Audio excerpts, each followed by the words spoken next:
And as we wake up this morning, we've got activity that we're watching closely in the tropics for the next week to a week and a half. If you remember last week, we were tracking this disturbance just moving off of the African coastline. It is struggling in the central Atlantic, and it'll take a similar path to Dexter, moving away from the United States. But there is a wave that we are going to watch a lot more closely as we head through these next several days. And here it is on satellite this morning. It has moved west to the Cabo Verde Islands just off of the coast of Africa, and it has organized some as we've been watching it over the weekend, and it has a lot of open waters within the Atlantic for it to continue to further develop as it moves farther off to the west. And this will likely, before the middle of this week, become our next name system, Erin, E-R-I-N. That's the next name that's on our list this season, and 7 days from now would put this potential low pressure system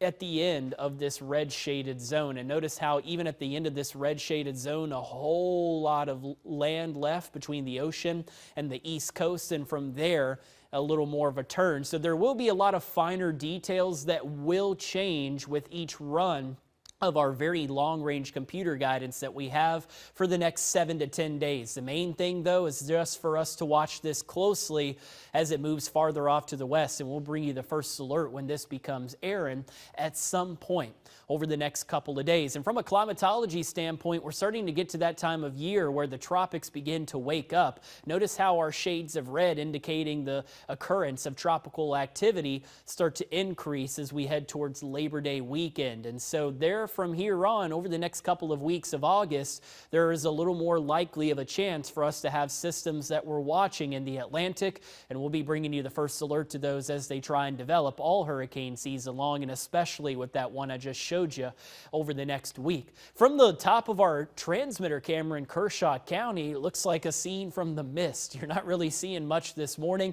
A lot of low clouds out there for us to wake up with and get the day started. Low 70s in place with these cloudy skies that we have this morning, and some showers on tap. Already a couple of showers moving through parts of Orangeburg County.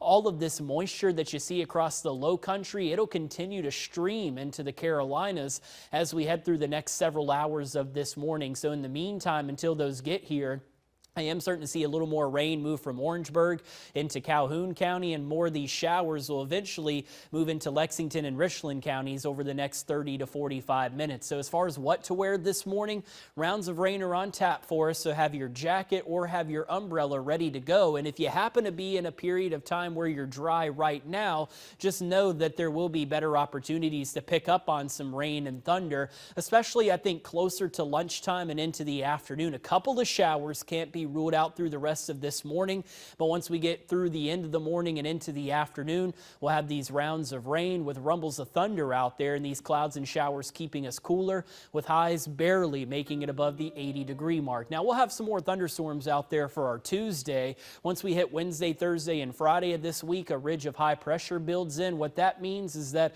we're a little bit drier for the end of the week, and temperatures will start to climb. Check that out, Jamal. For the first time in weeks, we could be talking about highs back in the 90s Thursday and Friday.